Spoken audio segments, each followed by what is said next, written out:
Entre deux tireurs qui se connaissent bien. À ce niveau-là, ils se sont rencontrés un nombre incalculable de fois, que ce soit en individuel ou par équipe. Il y en a eu de nombreuses des finales entre les deux. Faites commencer la finale.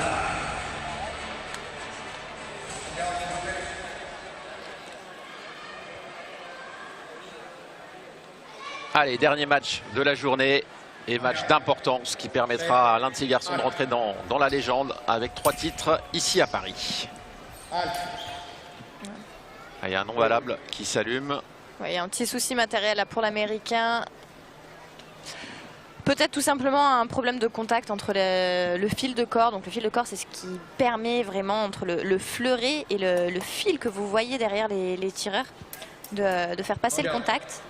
Et parfois, il y a un petit problème de contact entre le fleuret et le fil de corps. Donc on réhumidifie le fil de corps et ça remarche. C'est ça, on l'a vu. Massialas qui a mis un petit peu de salive et ça y est, ça repart. Et à contact électrique. Allez.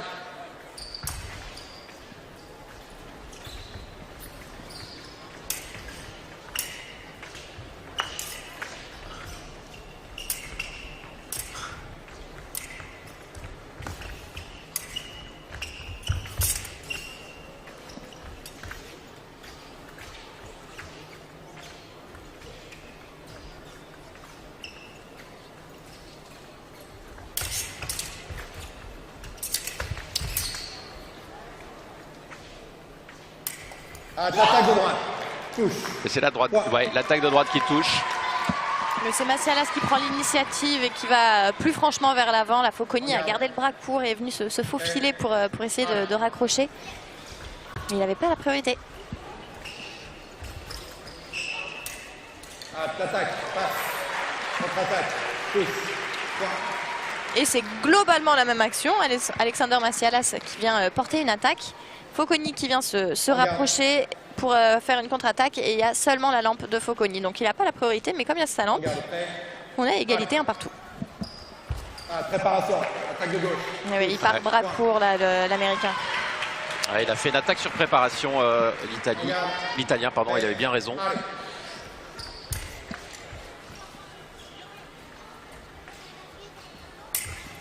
Ah, t'attaques est paré. Et c'est la remise qui touche.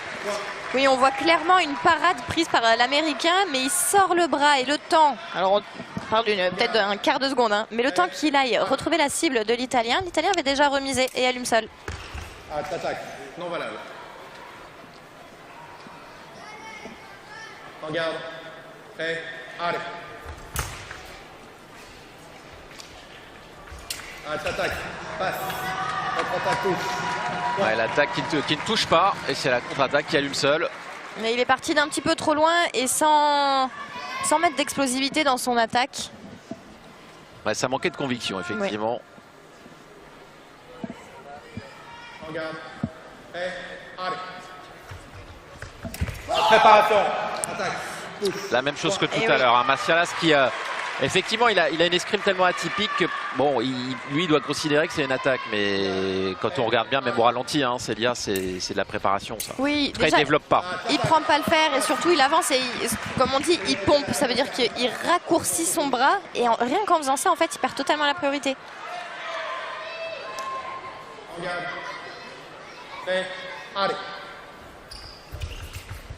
Il y a Fauconi qui pousse. Contre-attaque non valable.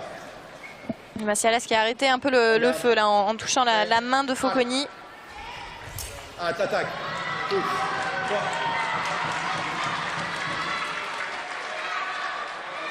Regarde. Prêt. Allez. Ah, t'attaques est paré. Il y a eu une première parade. Regarde. Et la riposte n'a pas touché tout de suite. Allez. Et il y a une remise d'attaque.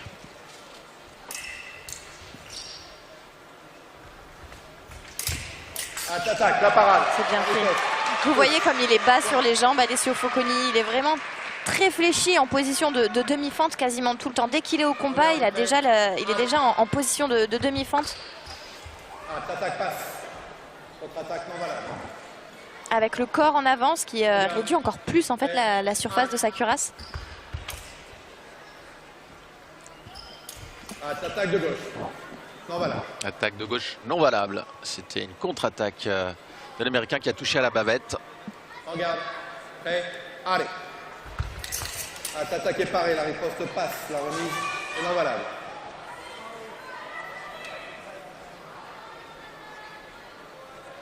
Alors, je sais pas s'il a mal au coude ou au genou, Fauconi. Je pense qu'il a pris un retour de lame en fait entre le. Il a dû se faire toucher sur le genou et prendre un retour de lame dans le coude. En garde. Prêt. Allez. Attaque. Non valable. En garde. Prêt. Allez.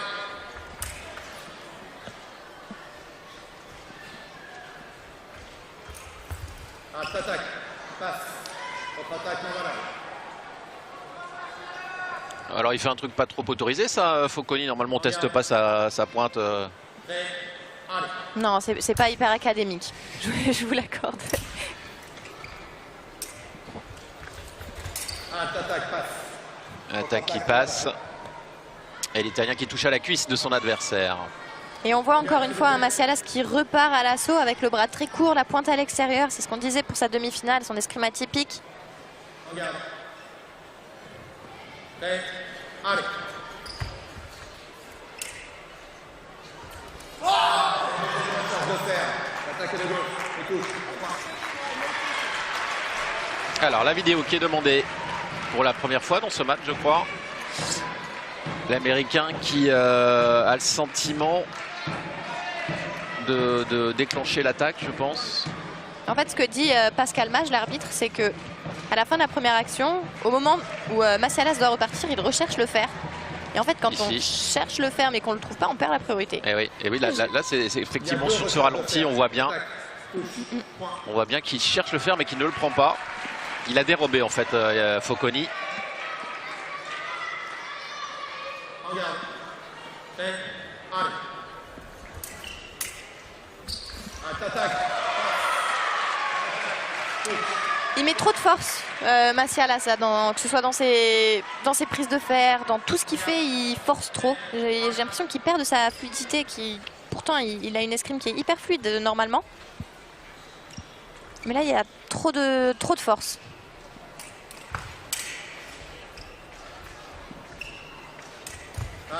C'est mieux. Ça, c'est une attaque au fer. Là, il a bien pris le fer. On a entendu le bruit, il n'y a pas de doute. En garde. Prêt. Allez.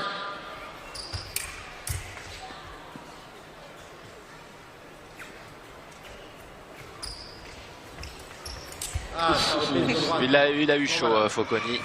Il est parti en courant là. En garde.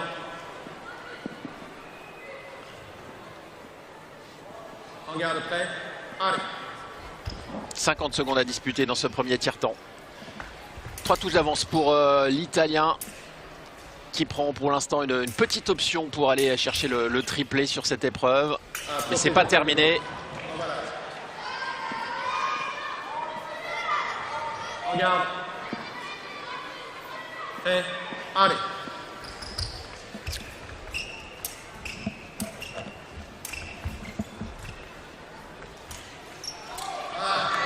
La remise qui touche. Il y a des déchets. Je trouve ça dommage parce que sur la première intention, sur la première attaque, que ce soit pour l'un ou pour l'autre, il y a trop de déchets. Il y a trop de premières attaques qui n'allument pas.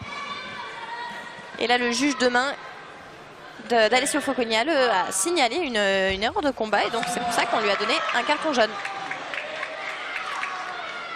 Ici, l'arbitre donne la priorité à l'Américain Massialas. L'Italien Alessio Fauconi n'est pas d'accord. Donc, c'est pour ça que Pascal Mage va aller consulter la vidéo et son assistant.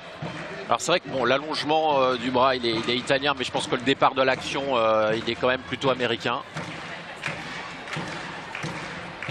Voilà, on regarde à plusieurs reprises la vidéo, mais il a pris sa décision, Pascal Page. Attaque, touche. Ouais, il lui dit qu'il est en retard, donc il ne revient pas sur sa décision. 8-7, plus qu'une petite touche d'écart entre les deux. Ah, il revient bien, Massialas. Ah ouais, il y a une une recherche de faire beaucoup trop large de la part de l'Américain. Et même lui, il se retourne vers son. Ouais, il a compris. Il a dit à son père, oui, j'ai compris. Enfin, à son coach. Oui. J'ai compris. Et il s'est fait avoir quand même à quelques reprises là-dessus aujourd'hui. En fait, à trop bouger la main, on dévoile de la surface valable et ça ouvre des cibles pour son adversaire. Et Fauconi, il l'a compris, il le sait, hein, il a de l'expérience et il connaît très bien le jeu de Massialas. Donc il attend presque que ça de la part de Massialas. L'attaque qui part toujours de droite. 9 partout. Alors, qu'est-ce qui se passe? Il demande une clé, non?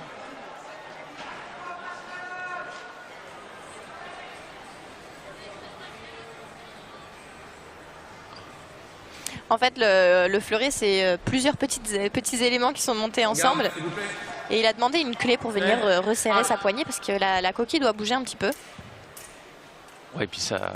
J'allais dire, il essaie de casser le jeu, mais on arrive je pense pas pour le coup. temps, donc, Oui, avec le... ouais. Vous avez une minute. Voilà.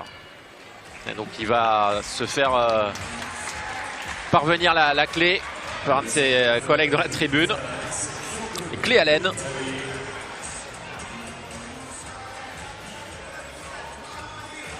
Ouais, mais là, il perd de l'énergie, il perd du temps à demander la clé. Est-ce que... Très bien de changer de fleuret si... Alors, je crois qu'il est assez attaché à son matériel et à ses petites habitudes. Donc, s'il se sent bien avec ce fleuret, je comprends qu'il n'ait pas du tout envie de changer de fleuret. Allez, on revoit les plus beaux ralentis de ce premier tiers-temps qui nous a mené déjà à 9-8. Avec justement le geste de Massialas qu'il a sur le ralenti. Effectivement, montrait bien qu'il avait compris, qu'il avait fait une recherche de faire beaucoup trop large, un mouvement bien trop ample pour être efficace. Et ils sont assis quasi dos à dos. C'est exactement ce que j'allais dire, ouais. Et puis là, on les sent fatigués. Hein. C'est le dernier match de la journée. Il y a beaucoup d'intensité. Il y en a eu beaucoup déjà dans les matchs précédents. 6e match en 15 touches, c'est... Moi, je crois qu'il n'aura pas eu sa clé.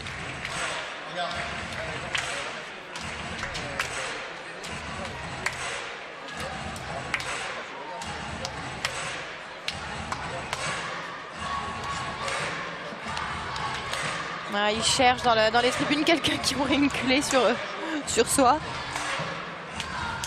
Et il change de fleuret au final. Mais ça, c'est une petite chose qui peut avoir un impact psychologique assez important hein, là, sur l'Italien.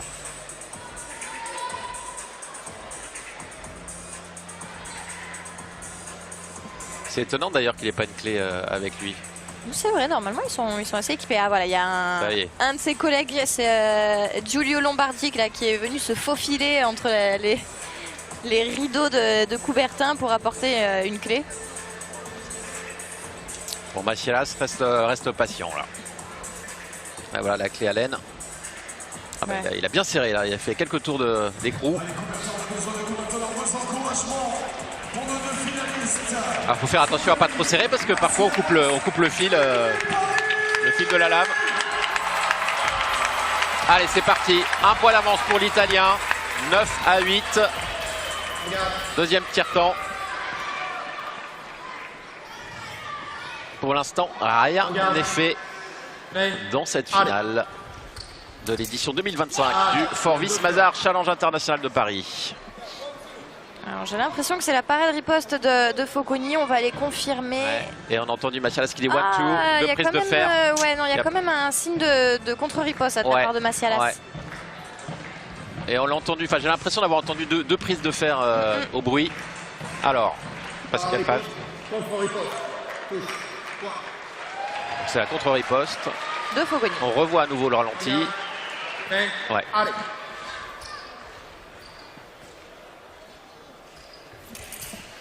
La riposte, non.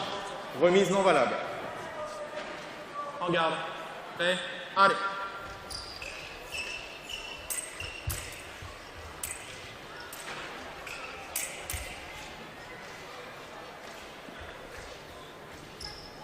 T'attaques passe. Ta touche. Point.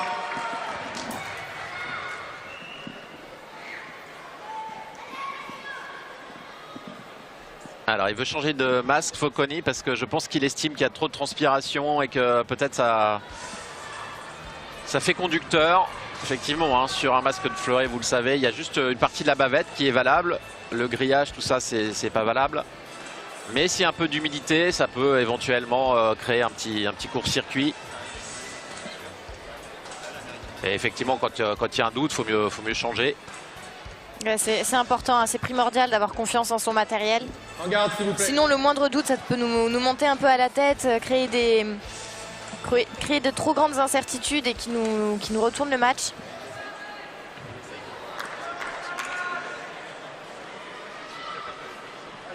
En garde. Prêt. Allez.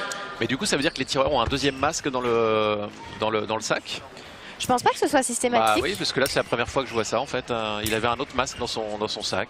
Mais peut-être qu'il a anticipé la chose en se disant j'ai tendance à un peu transpirer de la tête. Je préfère en avoir un deuxième. Attaque, touche.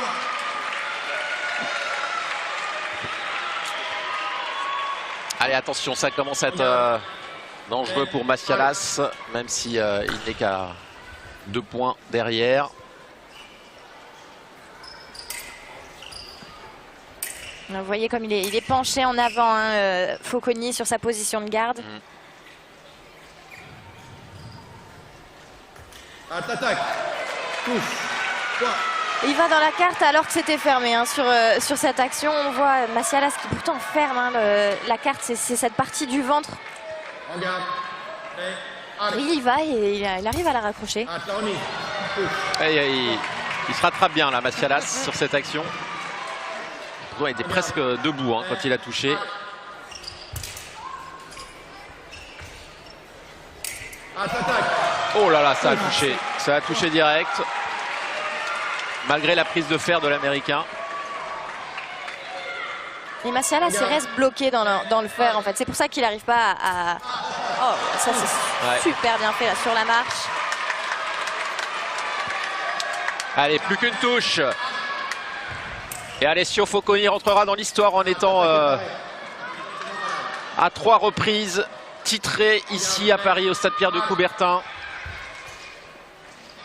Il avait fait le doublé 2018-2019 et peut-être là. Et voilà. Et c'est fait.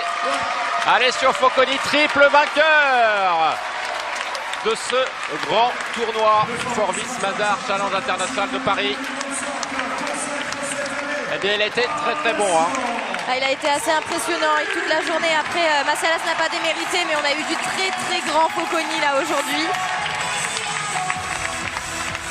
Et la petite musique pour l'occasion italienne.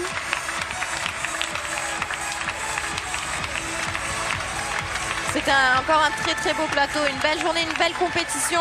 Il y a la suite demain par équipe, mais je pense qu'on peut déjà féliciter un peu l'organisation et les tireurs et les arbitres.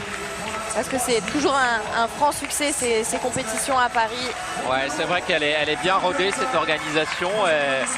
Elle n'hésite pas à se remettre en question parfois, à apporter des petites nouveautés.